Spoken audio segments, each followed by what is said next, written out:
Hi, welcome to the digital matte painting assignment.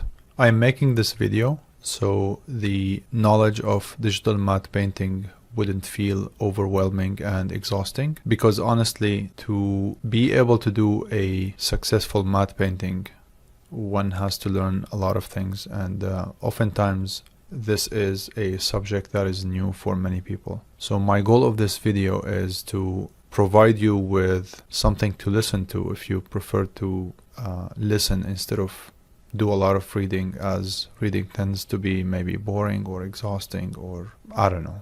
You might prefer reading and I could be wrong, so whatever works for you. The goal is to muster the information and sort of like juice it down into something that you can smoothly absorb, and maybe hopefully this would make the assignment more enjoyable for you, because this is a very, very interesting kind of assignment. And if you are a generalist or if you think you're going to be a generalist, this is great news for you, because this is exactly the kind of assignment that makes you really special. Because in digital matte painting, it takes a lot of skills and a combination of skills. You could have some emphasis on certain ones, but the more you know, the better, because in different types of paintings, you may need certain skills more than other ones that may benefit you more than different kind of assignments that you've done previously. So in one assignment or in one painting, you could need a lot of photo bashing of photography. In other cases, you may need so much of 3D elements, especially when you're talking about something that doesn't really exist in real life, or something that is highly fictional maybe, so you have to make things up. And oftentimes this is the place where 3D is more favored. So this is the project intro goals, and here is my agenda. As you can see, going to the next step here. What is digital matte painting and why it is used? Digital matte painting is a digital form of matte painting, and matte painting used to be traditionally in old movies a form of a kind of background that is painted traditionally. However, interestingly, even in one of the very new movies, one of the highly successful ones, I believe it got a lot of awards. I haven't seen the movie. It's called La La Land, I guess, something like that. So they actually used traditional matte painting. They didn't use digital matte painting. It definitely has certain benefits. That's where you do your research if you're interested.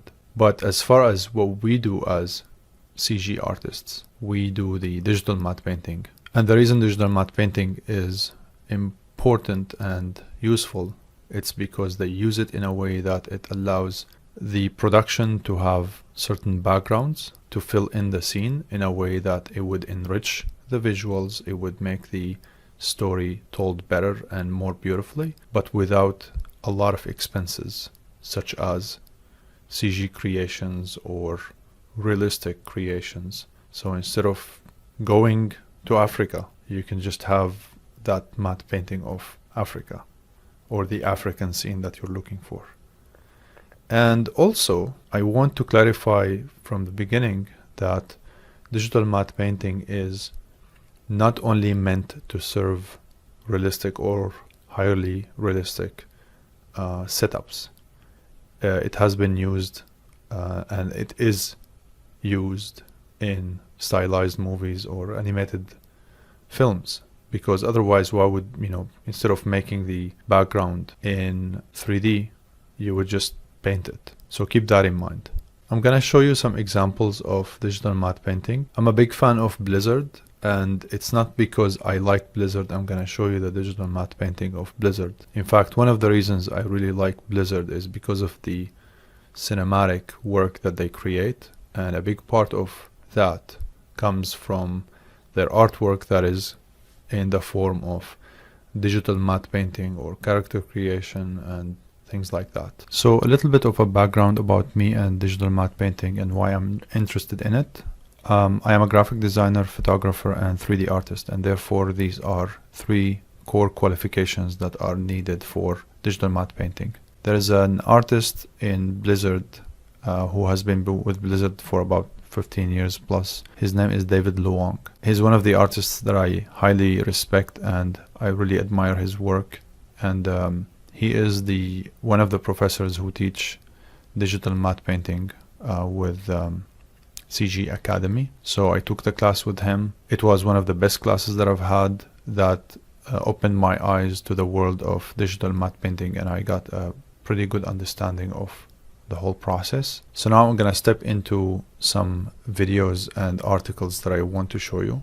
I will provide you with this digital matte painting links, and as you can see, it is filled with things like a lot of research, and as I mentioned before, this is something that could be overwhelming easily because it's a new thing that you may have never practiced before, and the more prepared you are, the easier it's going to seem. The concept of digital matte painting is simple, however the execution requires a lot of hard work. And before I continue, here is my tutorials archive. Just make sure you go and hit Ctrl F and look for DMP, digital matte painting, and you will see some but not all of the digital matte painting videos that I have. So I'm gonna put all my videos in one playlist in a way that it would be much easier to just have access to all of them. Okay, so starting with this video. Paintings are one of the first widely used forms of visual effects in film.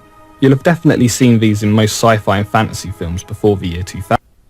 It's a really nice video.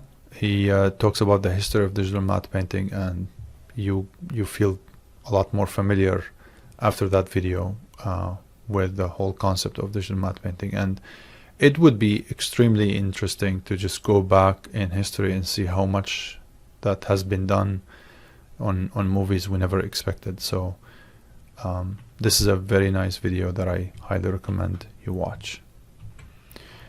And I'm going to also show you upfront some examples of how much research it takes to build something like this. So this is by Christopher Weber. I really like the way he broke it down. I did like his art, but this is in incognito mode, so I'm not logged in. So follow his work and see what he has done. So here's a kind of a GIF of a breakdown of the steps and the improvements and all this. I can tell you that this is one of the processes that would feel kind of almost kind of feeling endless in terms of how much improvement to make. So there must be a point where you just kind of decide that it's time to stop. And it's not exactly, it doesn't really feel as endless as maybe I made it sound, but what I'm saying is that you may get caught with the details of this painting to the point where you feel really lost as for how much you want to add and improve and change. The key element that you need to keep in mind is that you need to stop at the point where the painting does its job. There are so many examples that you would see in movies where it's really not that great, and I'm gonna talk about one of them right now. But as you can see here, before I do that, as you can see how much research this artist has done to just get one painting the way it is. So let me jump into an example of how bad could a digital matte painting be. But guess what? It's important to see it while considering that if it works or not. Meaning that I'm gonna play it once, and then after I play it, I'll go back and explain the things that I have in mind in a way that you can like hopefully maybe realize the things that I'm referring to as like how the digital matte painting is not really that great, but it did work for what it was supposed to be. Because you want to keep in mind that in the industry it's all about time. So if a production house needs the painting to be done within a week, then you do what you can within a week. It doesn't have to be perfect at all, and it's just a matter of the illusion. If the illusion is working, then that means the painting's job is done. Alright, so I'm gonna play this video. It's the intro from the movie Maleficent. Once upon a time, there were two kingdoms that were the worst of neighbors. So vast was the discord between them that it was said only a great hero or a terrible villain might bring them together. In one kingdom lived folk like you and me, with a vain and greedy king to rule over them. They were forever discontent and envious of the wealth and beauty of their neighbors. For in the other kingdom, the Moors, lived every manner of strange and wonderful creature. And they needed neither king nor queen, but trusted in one another. In a great tree on a great cliff in the moors lived one such spirit. Okay, so I'm gonna break down the things that are not really ideal about this painting. And remember that the goal is not to trash this painting or these paintings or this artwork. The goal is to illustrate to you that it's a matter of efficiency and only doing the things that you really have to do to make it work. So as far as the movie is concerned, I think they did exactly what they needed, and it did give that the right illusion to make the story to be told in a nice way. Once upon a time, it's kind of a nice intro here. There's a great lesson to learn about this very intro here. If you if you have things that are in the foreground, it is extremely important to make sure that these are the best assets you have, because once the audience start by seeing something that is highly detailed and believable, then anything else after that they're gonna look at it with a sense of credibility towards you. So you kind of really convince people of the fidelity of your details by showing them your best quality to be as close as possible to the camera. Once upon a time, there were two kingdoms that were the worst of neighbors. Now notice here, Upon a time, if you really look at the there were painting two kingdoms that were the or what's going worst on here, you have a lot of pieces, bits and pieces put together. They're kind of floaty. You can notice like this one here, this one here, this one here. neighbors. So But you there were don't two notice kingdoms any of were that. the worst of neighbors. I'm gonna mute it. You don't notice any of that, and the reason for that is because you're blinded by the sun. So this is one trick you can do to really make your work seem like, hey, it's perfect. It's just like when you go to the restaurant, you ask for a plain meal and then they give you the spicy version just because the taste is probably bad and they just want to cover it up. So this is kind of like a makeup, kind of covering or making sure that what you're seeing is something that doesn't really show all the flaws, if there are flaws. So in this example here, notice how this feels overall kind of realistic, because they're getting the camera really close whatsoever, and you have this that is completely a painting. You can even almost feel like, hey, I can sort of like, I can see the Photoshop brushes there. So I'm gonna play that again. And notice that this is believable. You didn't care at all if this is painted or, you know, if it's even existing or not, because your interest, you're just looking here, you're like, oh, am I gonna see some creatures? Am I gonna see someone like maybe swimming or maybe some hunting activity? Like, what's going on here? And notice how this is beautifully enriching the scene. And that's what I talked about when it comes to making a painting in the background, right? And of course they kind of have that bit of a parallax kind of feeling, in a way that they're not really frozen, so they're kind of moving, so it gives you that nice feeling.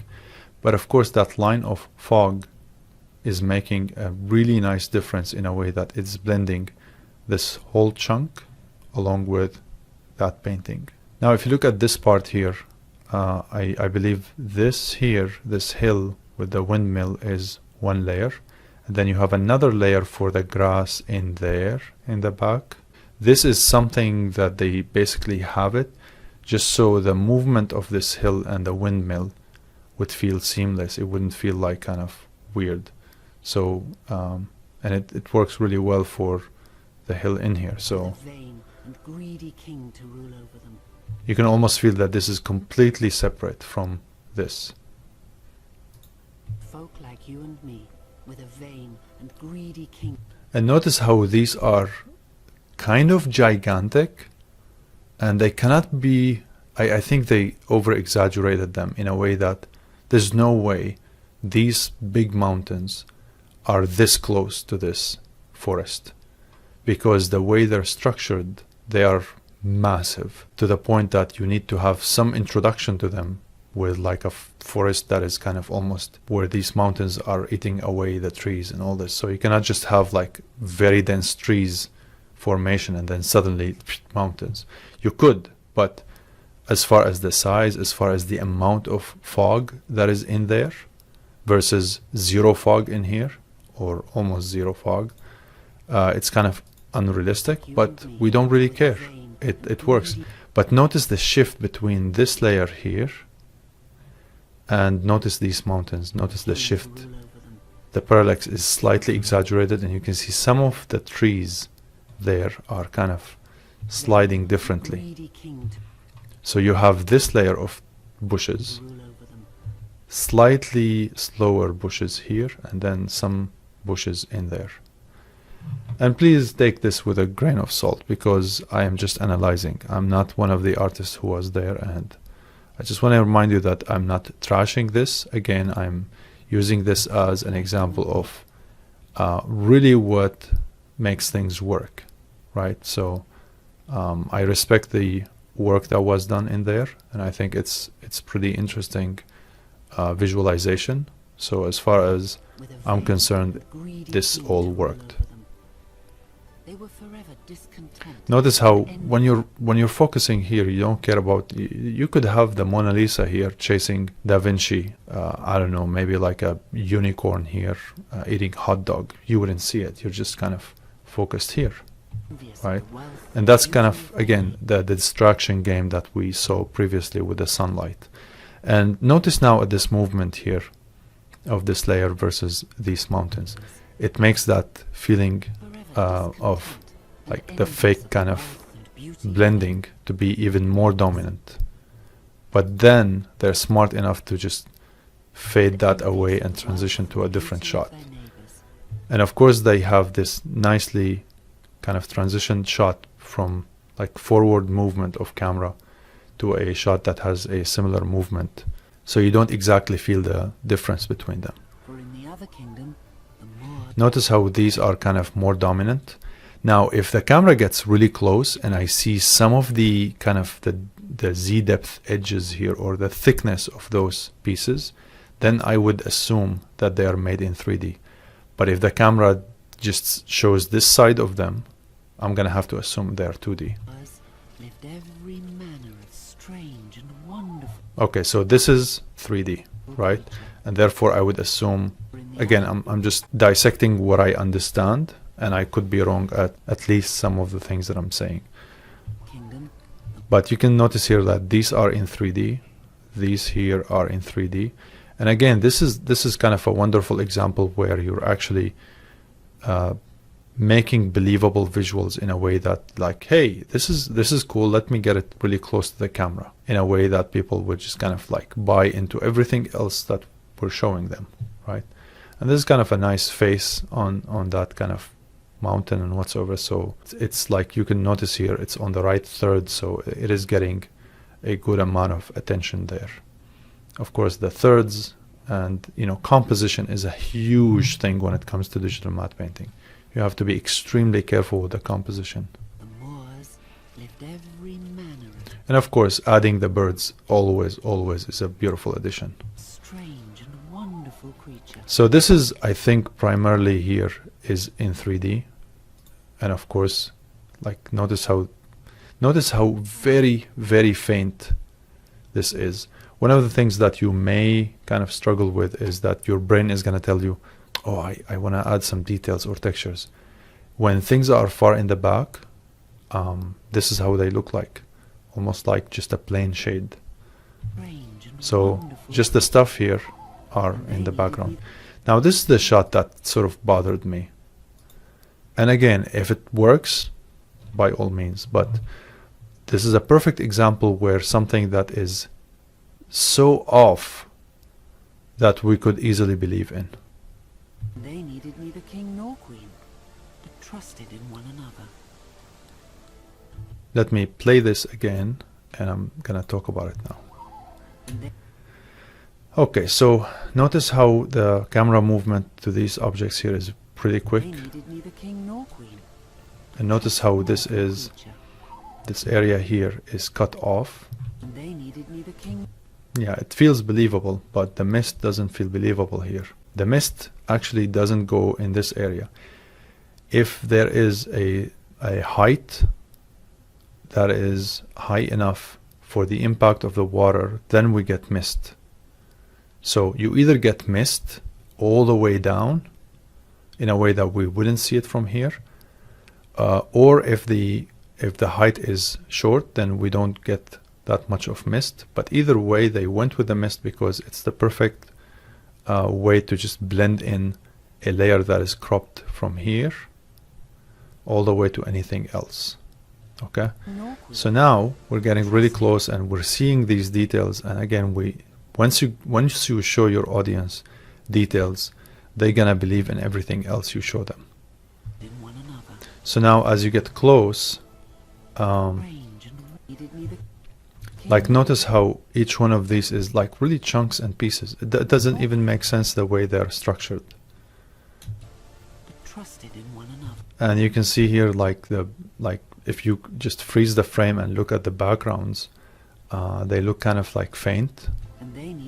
And that's pretty what in reality is. So I'm using this as a reference for you when you make your painting. Just make it in a way that is kind of like, you know, remember this, because anything in the back, just don't bother with textures and all this, just make it as faint as that.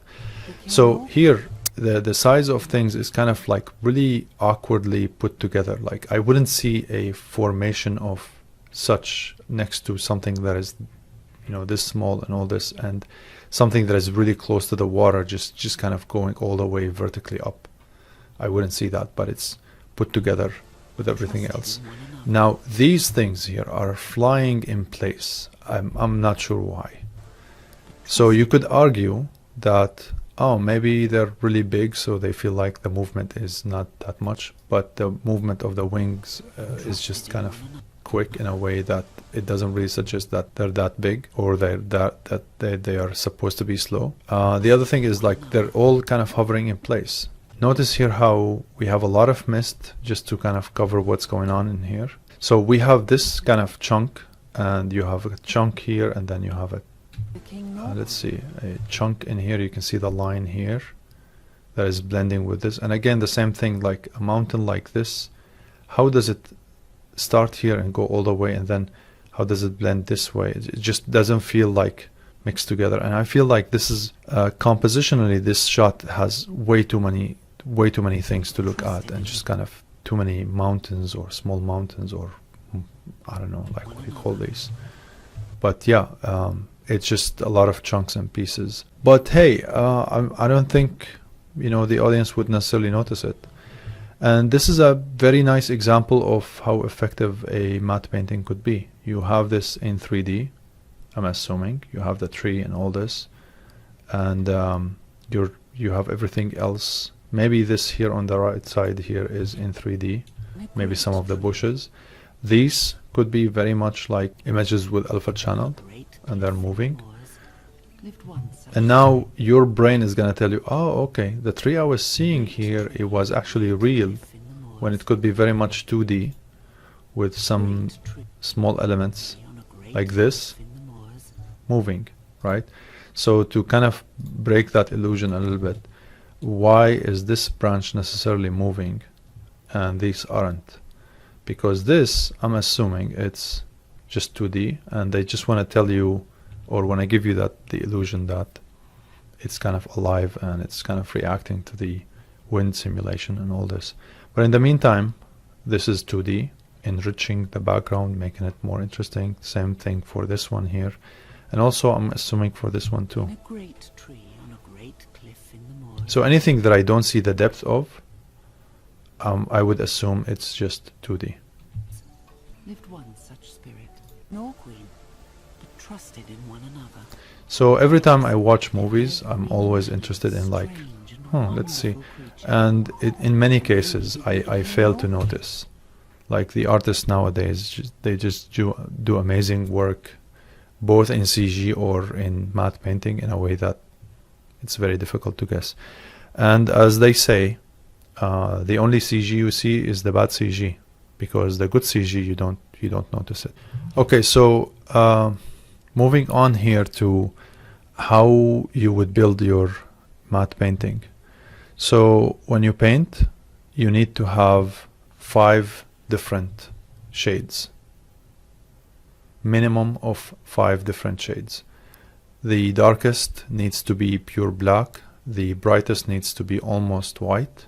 The difficult part that you're gonna be facing is that when you paint with brushes, they have to be on 100% opacity. You don't do layering of shades, you just go one solid color. And you can see I am someone who still struggles with like just painting with shades right away. So sometimes I sketch things out beforehand and then like just to understand what I'm doing. So this is an example where so read through the notes, hopefully that helps. But you can see here the closest should be pretty dark, and this, even the tint should be dark, but in terms of the depth. But because of the tint here, it's supposed to be kind of like lit from the inside. The best way I can tell you in terms of the use of those shades is that you're painting the illumination values. So this has the least saturation and illumination. That's why it has the most fainted kind of shade. These ones are the closest to us, and the darkest, or the darkest would be like anything like the closest the objects are to the camera, the darkest they should be.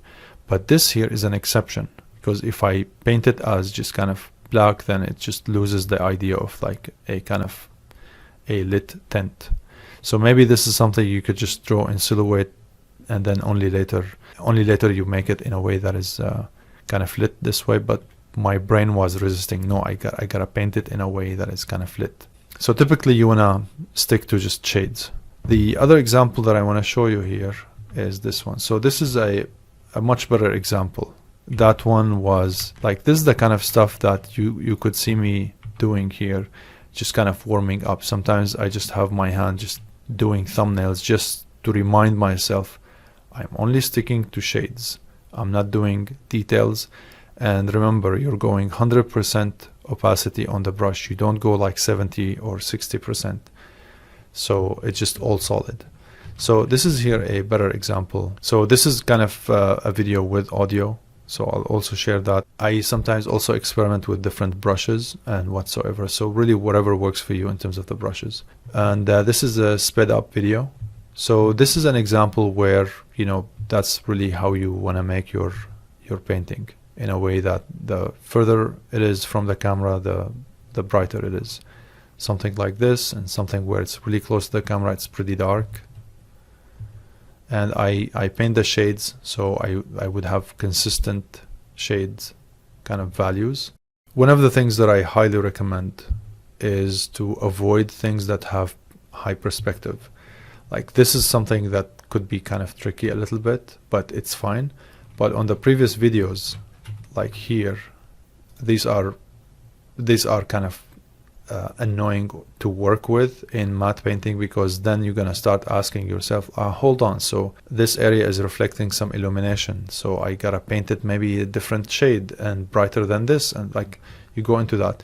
So the lower the camera and the flatter the setup, the easier it is for you. It's going to be for you to paint the setup. So, and in this video here, you need to set up the guides in a way that you make your own thumbnails. And of course, you need to always start right. meaning that you need to start exactly with the aspect ratio requested from you. Before you do anything, you have to set the frame right. And here I show you how to change the marquee selection tool in a way that it would have the right proportions. I think I still have that kind of slowed down. And here's one of the examples that I did with the class for David Luong, how I started, how I put things together and all this, and combining 3D and photography and all this. So I talk about also some technical things that are very important to learn in Photoshop as well. You put the thumbnails, and what you need to do is you need to create your own plot for each painting, and it should be very super short plot or synopsis or description. Like for instance, the alien invasion on Greece or whatsoever, or the installation of the pyramids, right? Just to give it a story that would drive everything with it. Yeah, so I'll also provide this video, of course. Now, next here, I have this video. This is, ensuring accurate digital matte painting thumbnail. So this is the painting that I was referring to. Notice the diagonal line of this tree versus this. Notice how they're setting up a really nice dynamic. And then when you have something that is contrasting, that is really on the horizon, suddenly it is the one that is special. And of course, a big aspect, as I mentioned, about digital matte painting is composition. So anything that is on the third has the best attention set up. So I want to test if this is something that you have to do every time you're done with a thumbnail in order for you to make sure that you're doing the practice correctly. So I'm making a selection here, and what I'm going to do is to change the brightness in a way that I want to ensure that I do have the right depth. So unless we're talking about something that, like for instance, if you're talking about a scene that has water in here, then that water should have the exposure value of the sky, and therefore it would carry the same exposure value, and that sort of messes up the concept of anything that is close to the camera is the darkest. Anything that is further away from the camera, it's going to be brighter and brighter, or lighter and lighter. So aside from the windshield that could be reflecting stuff here, aside from the water and whatsoever, always think about the depth. Did I get the depth right in my thumbnail? So to test if you got the depth right, you make that selection, and then you go to the levels, and then you push the levels in a way that it should work for you as a 3D artist. You should know what Z-depth do.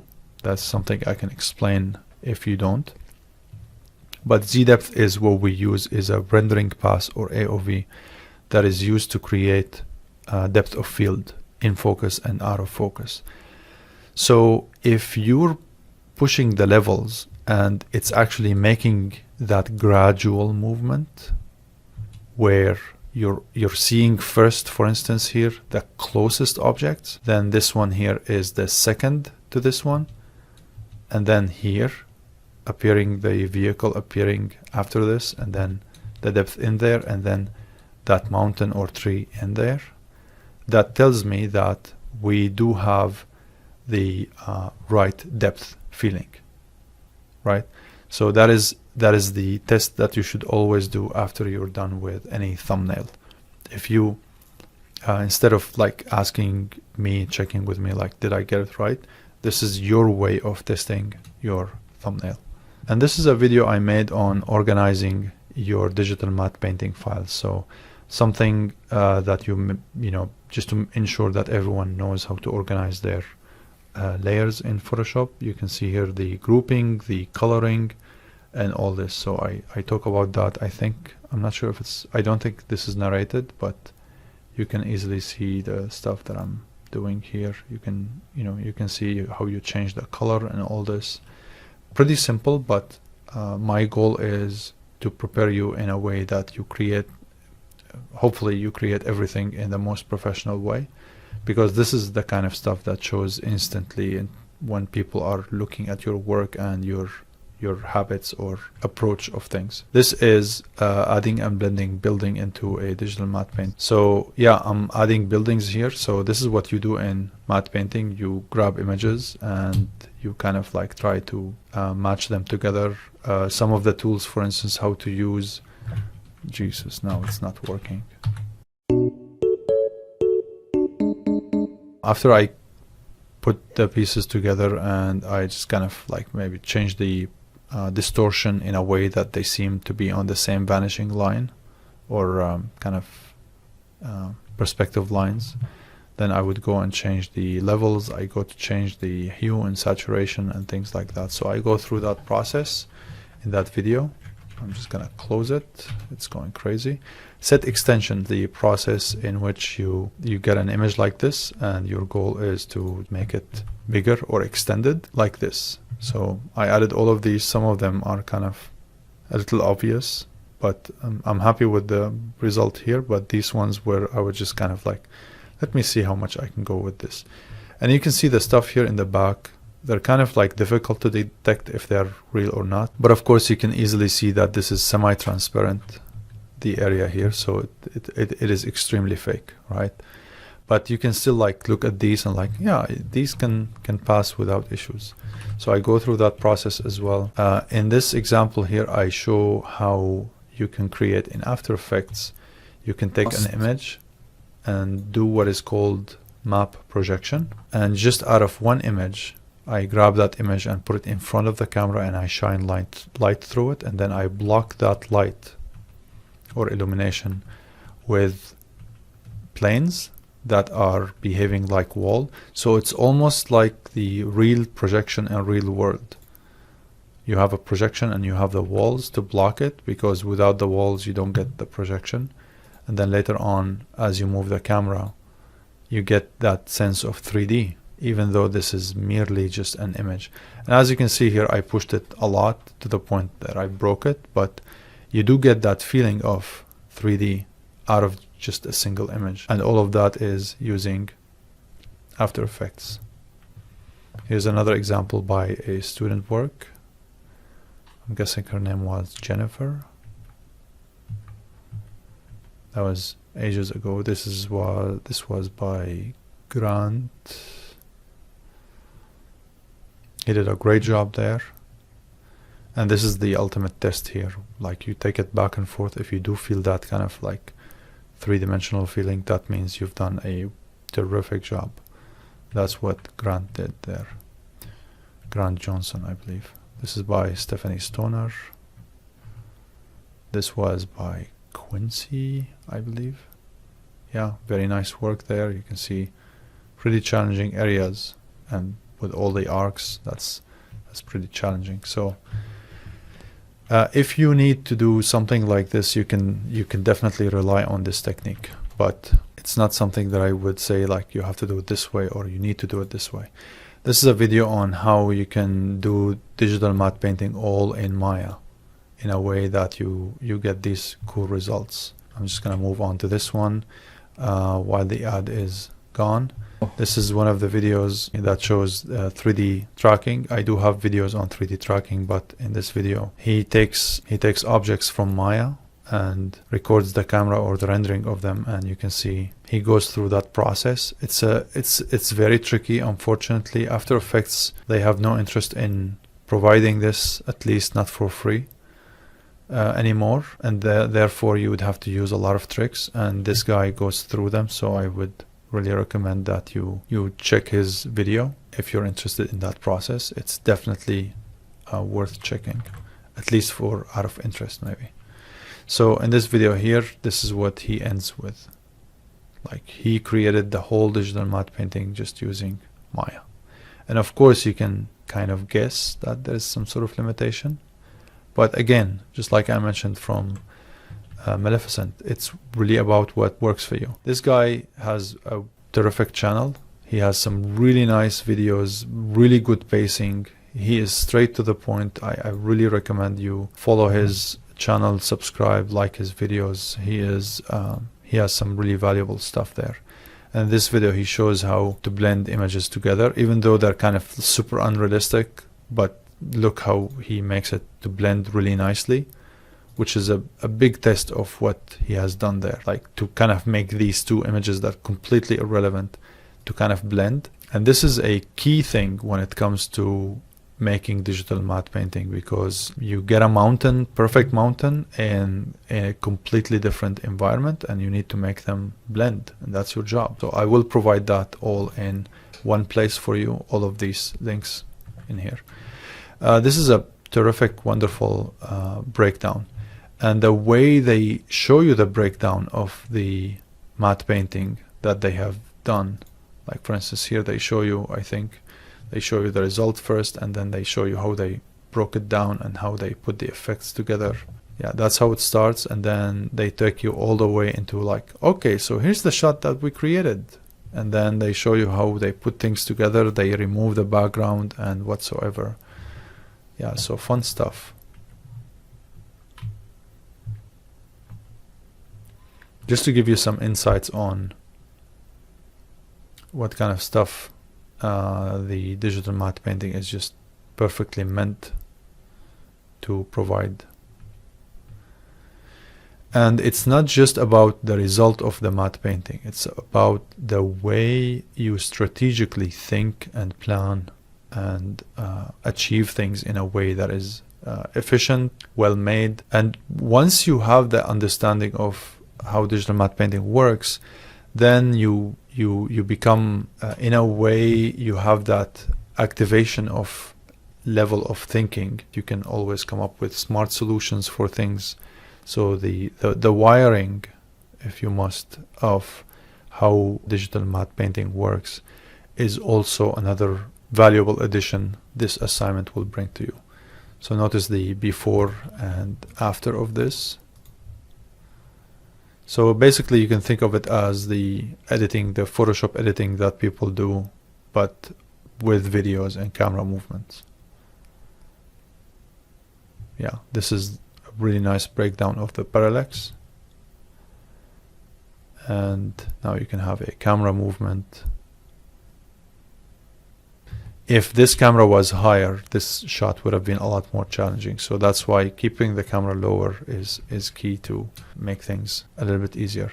And here's one of the videos that I kind of like the way he breaks down to just kind of make that reflection. So any trick you can learn in Photoshop, it's always a good addition to your workflow. Okay, so with that said, I am going to lastly show you this digital matte painting tips, advices for this project. So work with minimum of 5 shades, as I mentioned before. In thumbnails, the closer the objects, the darker it should be, and the objects in the back should be fainted shades, almost white. Your darkest shade must be pure black, and the brightest must be close to pure white. The foreground has a dominant presence. Take advantage of that by placing the most realistic, believable, detailed content there to give the impression of perfectly made painting. Avoid living creatures, yeah, unless they are perfectly animated. So this is one of the things that a lot of people kind of like, okay, I'm just gonna have an animal there. Okay, are you gonna animate it? Is it perfectly rigged? Is it perfectly textured?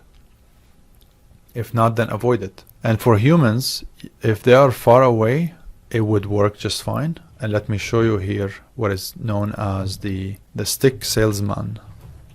The stick salesman. If you go to Google Images. So the term, they came up with it to kind of mock the idea of how many artists, they just kind of use the person who's holding a stick. And there's a great lesson here. So I'm just gonna show you some examples. This guy here.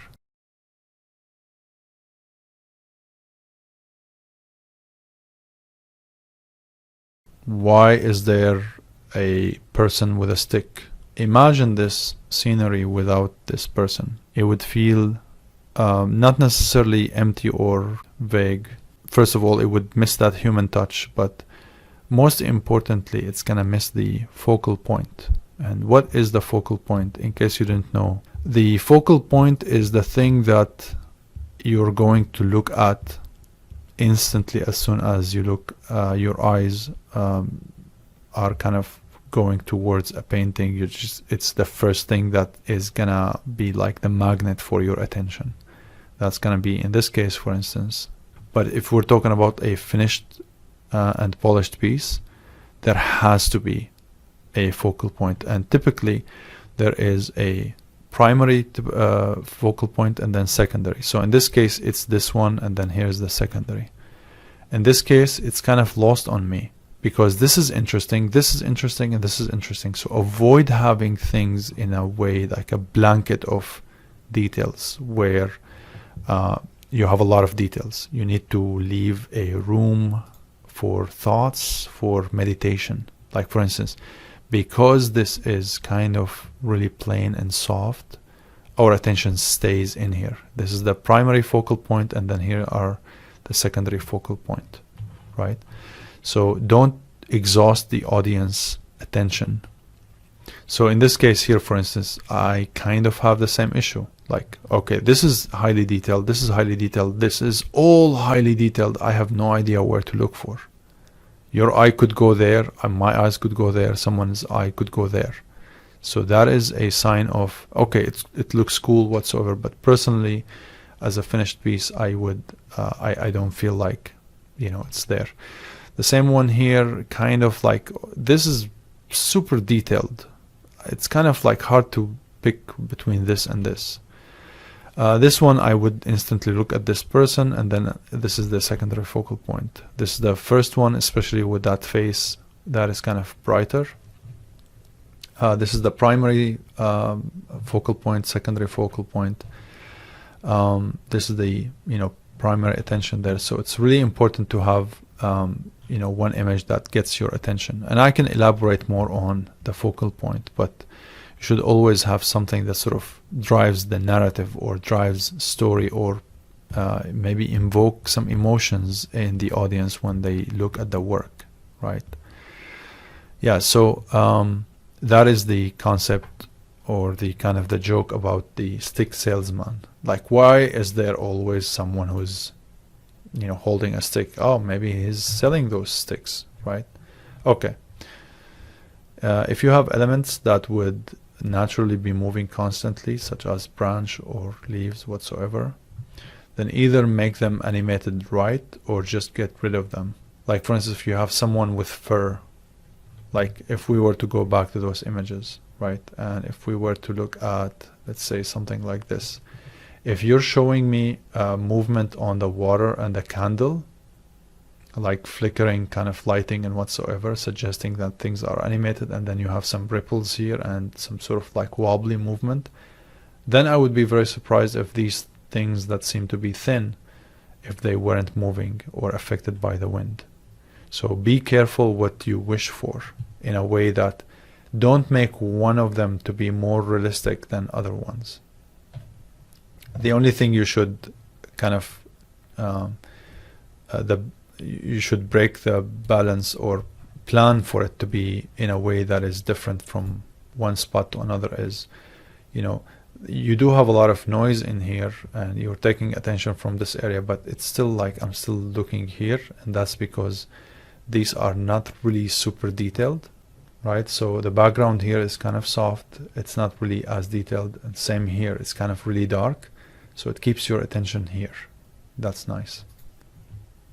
So I think this is a kind of a really nice example where you're talking about the left third, and you're leaving a big amount of space. So typically leaving a big amount of negative space is not always a good thing, but this is kind of like a form of visual meditation. It allows you to kind of to see these information and just let your imagination wander around. If this was like there's a big massive alien ship, then you're told everything in the story, and that could be awesome, but it wouldn't achieve that relaxed feeling, right? It would feel claustrophobic. So I guess the goal here is to give you that kind of imaginative realm. This is one of the shots that always works really well when you have certain formation blocking the frame in a way that your focus is forced to this area. And then in the meantime, notice the attention to what is the degree of the line in here versus the one here. So they're almost like concaving in a way. They're kind of beautifully guiding your eyes. So in many cases, you would notice that there are lines that would just kind of almost usher your eyesight towards one thing very gently in a way that it doesn't make you feel exhausted. This is a cool example where we do have the stick salesman, but this is kind of really nice way of like staging whatever that's going on there. And then you have this person. This is a nice example again. If we were to take this person out, then it just feels kind of empty. It feels like it has no direction, right? All right, back to the notes. Thumbnailing may seem too simple, but it takes a lot of practice. Don't give up. If you reach the point of having fun with thumbnails, they're gonna be your best friends for a lot of projects. So make friends with it. Also here it will be your guiding map, so be sure to invest in it. Do not rush it or ignore it. And don't do it in the last minute. That is you signing a contract with the devil that this project is gonna be a headache for you. Ideally you need to thumbnail with solid and nicely filled shades. You may like to make lit versions of the thumbnails, which would be fine and fun. So if that works for you, that's totally fine. Thumbnailing a top-down view with solid shades tends to be more challenging than mid-height camera. The best way to test, I did mention that video here. When you feel stuck or clueless, what to practice, or what happens to me sometimes too. So, or what to start with. Look up images from movies, games, and of course I highly recommend Pinterest, and I will provide my Pinterest that I made for digital matte painting. Keep the PSD file highly organized. Watch for the edges. So here's something that you keep hearing digital matte painting artists saying: be deliberate with your drawing and watch for the edges. If you go here to examples of, I'm just gonna go here actually and show you these examples here. These are just examples of digital matte painting, like how you kind of basically mountains, and then here's a castle or a kind of a mansion in there. Here's another example where it's kind of alien invasion, I guess, whatsoever, but here's the image, here's the breakdown of like where they got these cities from and all this, and then they put the destruction together and all this. They had this. Let's play this. Let's see what. Okay, so it's a 3D asset. Okay, so here is a breakdown of how this was made.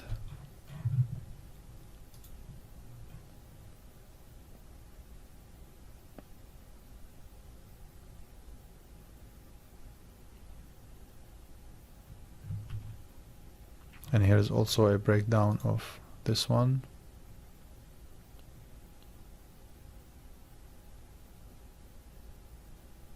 You can see some of them are images, and then they kind of change the brightness, the hue and saturation, all this. You get some 3D assets. You fake the shadows and all this. That's also a kind of a cool example to look at.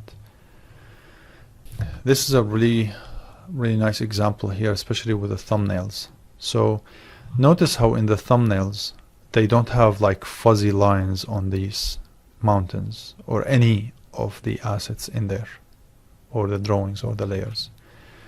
And that's because they know exactly what is the shape of that mountain or the hill and everything.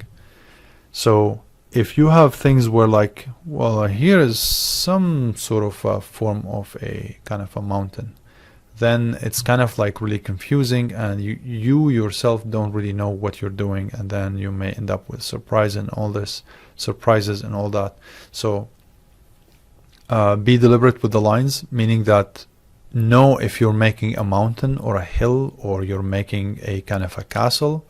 Just make sure, like, you know, yeah, this is not just a castle, it's a castle that has different departments here or divisions and whatsoever. So know what you're doing. Don't do things just, you know, maybe as a warm-up, do it like in a fuzzy way if you must, but Yeah, and this is an example by Nikolai. He took the class with David Luong that I mentioned. So this is what we did for one of the weeks, the beginning actually of the assignment. This is a website. It's called unsplash.com. This is a really valuable website because it provides images that you could use without needing, I mean, you can credit the artist if you want, that would be nice, but you don't need to credit anyone, even if you want to not sell the artwork, but use them in something that even if you end up selling them, like as digital matte painting, you don't need to go to the artist and say like, you know, would you be okay with me using your art, all this. So in other words, you can use any image here without any issues.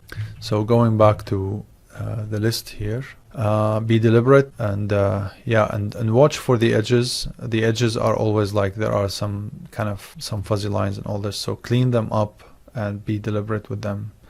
Be deliberate in the lines and the formations and all this. You can do stylized cartoony painting. The more technical skills you have, the better. That's why this is the generalist's best friend. Choose clipping masks over erasing whenever you feel you might need the content you aim to erase. So don't just erase certain things like, oh, I wish I did. This is a fatal mistake. I've done it so many times, and I can tell you from experience, unless you really need to just erase it, just stick to the clipping mask. It's really easy to create a clipping mask in Photoshop. Go with that. Lastly, here's a visual example of the progression of thumbnails. So yeah, these are the milestones and the progression that you should go with. So here was my thumbnail. I think I called it Night Under the Aurora or something. I forgot. This was the thumbnail, and you can see here me sketching. I'm still kind of learning. Like, seriously, do we just do like kind of shades? Like, this is me again, like the shore, like, oh, there's like the foam here. I gotta do something like, no, you're just gonna stick to solids. The next step was finding a mountain that works for me, finding an image of the aurora. I didn't, so I painted it just temporarily. And then here is a kind of, you're basically collaging things together in the most sketchy way just to illustrate or to get started. Then 3 here, better photo references. I see here the aurora, for instance. I see like maybe the mountain is still the same here and here, but for me here I started building this, I think, out of 3D, and I started texturing it and lighting it. I found, I think, a better tint. I started painting that mountain in the back. Then I found a better mountain to the left side, and then I found a new mountain that I added on top and made it to kind of like blend in. And here is another example where I was just kind of still working with the geometry there and all this. So yeah, and then added the moon at some point.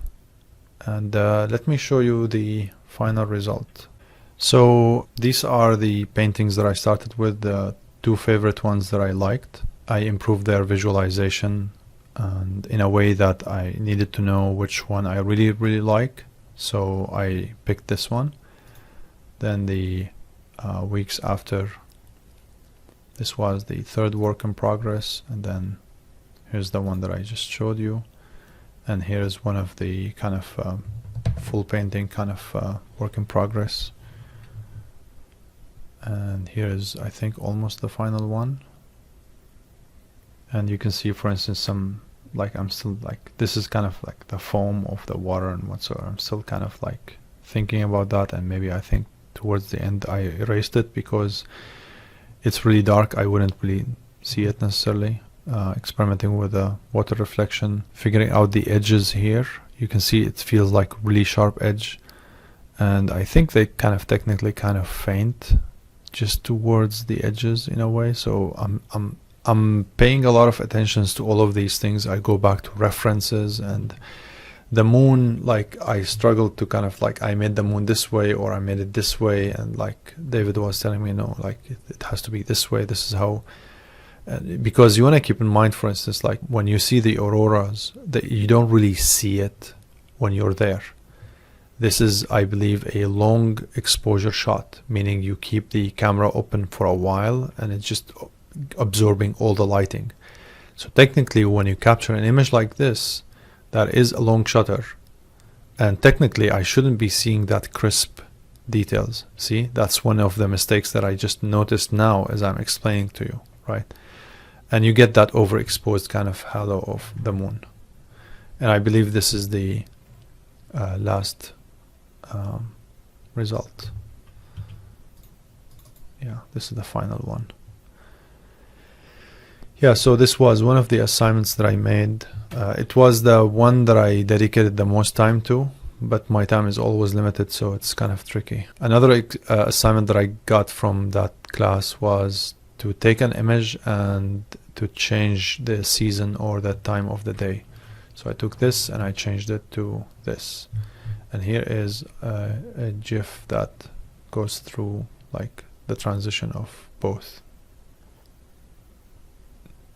It's very challenging because you make a lot of things that your mind plays tricks on you, but it's so much fun. You start to realize a lot of things like, oh, I haven't thought about that before. And of course, you know, aside from the fact you have falling water, so it's kind of a tricky situation. Yeah, these are the things that I wanted to show you. So, and this is the PSD final. I can open that and show you, but you don't need me to talk more than that. I think that's more than enough. And yeah, I'm gonna provide you with the guidelines and deliverables, but this should get you really started. I hope this was helpful. I hope this was not boring. Please let me know if this video was helpful or not, because if it is, then I'll keep on doing these things. If not, then why would I waste your time and mine on making these videos, the intro video. With that said, I'm gonna provide everything that I mentioned into as fewer sources as possible. All right, take care and have fun with this project.